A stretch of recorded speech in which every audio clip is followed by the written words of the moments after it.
दोस्तों आपने PMGSY के बारे में सुना होगा, जिसका अर्थ होता है प्रधानमंत्री ग्राम सड़क योजना। अगर आपको नहीं पता है तो बता दूं कि भारत में अभी प्रधानमंत्री ग्राम सड़क योजना का चौथा फेज चल रहा है। इसके पहले 3 फेज कंप्लीट हो चुका है, जिसके तहत हजारों किलोमीटर के गाँव में सड़कों को बना करके दे दिया गया है। और इस बार 2024-25 से लेकर के 2028-29 के दौरान जो भी सड़कों का निर्माण किया जाएगा गाँव के अंदर, वो सारा आएगा आपका प्रधानमंत्री ग्राम सड़क योजना 4 के तहत। आपको बता देगा इसकी PMGSY के चौथे फेज में टोटल 70,125 करोड़ रुपया खर्च किया जाएगा, जहां पर 25,000 से ज्यादा संपर्क विहीन बस्तियों को जोड़ना तथा नई संपर्क सड़कों पर पुलों का निर्माण करना शामिल है। यानी कि इस वित्तीय वर्ष 25,000 असंबद्ध बस्तियों को नई कनेक्टिविटी प्रदान की जाएगी। ऐसे गाँव जहाँ पर कोई भी सड़क अभी तक अवेलेबल नहीं है, उन सब इलाकों में सड़कों को बना करके बाकी सड़कों से कनेक्ट किया जाएगा। यहाँ पर आपको बता देगा इसकी करीब 62,500 किलोमीटर के सड़क का और निर्माण किया जाएगा आने वाले 5 सालों में। इसके अलावा नई कनेक्टिविटी सड़कों पर पुलों का निर्माण और जो भी इम्पोर्टेंट चीज है उन सबको तैयार किया जाएगा 70,125 करोड़ रुपए की लागत से। मंत्रिमंडल द्वारा दी गई जानकारी के अकॉर्डिंग प्रधानमंत्री ग्राम सड़क योजना फेज 4 को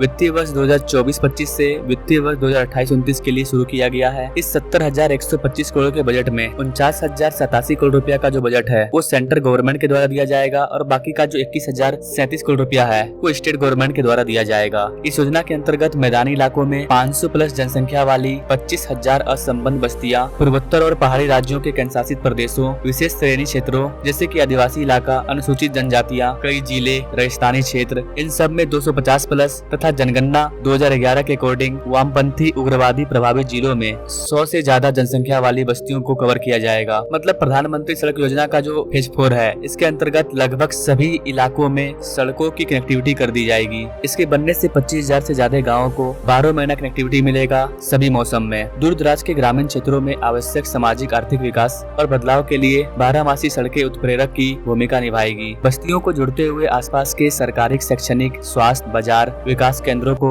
जहां तक संभव हो स्थानीय लोगों के लाभ के लिए 12मासी सड़कों को जोड़ा जाएगा। इस फेज 4 में सड़क निर्माण के अंतर्गत अंतर्राष्ट्रीय मानदंडों और सर्वोत्तम प्रथाओं को शामिल किया गया है, जैसे कि कोल्ड मिक्स प्रौद्योगिकी और अपशिष्ट प्लास्टिक, पैनल युक्त सीमेंट कंक्रीट, सेल भरा कंक्रीट, पूर्ण गहराई सुधार, निर्माण अपशिष्ट का उपयोग और अन्य अपशिष्ट जैसे फ्लाई ऐश, स्टील स्लैग, इन सारी चीजों को शामिल किया गया है। फेज 4 में आपको सड़क संरेखन योजना PM गति शक्ति पोर्टल के माध्यम से बनाई जाएगी। PM गति शक्ति पोर्टल पर उपलब्ध नियोजन टूल DPR तैयार करने में सहायक करेगा। गाइस आपको बताना चाहेंगे कि अगर 62,500 किलोमीटर का ये सड़क कनेक्टिविटी भारत में फैल जाता है तो भारत दुनिया में रोड नेटवर्क के मामले में नंबर 1 पर आ जाएगा। अभी भारत चाइना को पीछे करके इस मामले में दूसरे स्थान पर है। हमसे आगे अभी अमेरिका है, लेकिन हम अमेरिका से आगे निकल जाएंगे, क्योंकि 62,000 किलोमीटर रोड नेटवर्क को बनाना ये बहुत बड़ी बात है, वो भी मात्र 5 साल के अंदर। अगर ऐसा होता है तो हमारा रोड नेटवर्क करीब 2 लाख तक पहुंच जाएगा, जो कि दुनिया में किसी कंट्री का नहीं है। बाकी गाइस आपको क्या लगता है, क्या 5 साल के अंदर 60,000 किलोमीटर न्यू सड़क का निर्माण कर दिया जाएगा? अगर हाँ तो कैसे, कमेंट करें। और ऐसे ही इंटरेस्टिंग प्रोजेक्ट अपडेट के बारे में जानने के लिए हमारे बेल आइकन को जरूर दबाएं। नाउ थैंक्स फॉर वाचिंग, मिलेंगे नेक्स्ट वीडियो में, तब तक के लिए जय हिंद।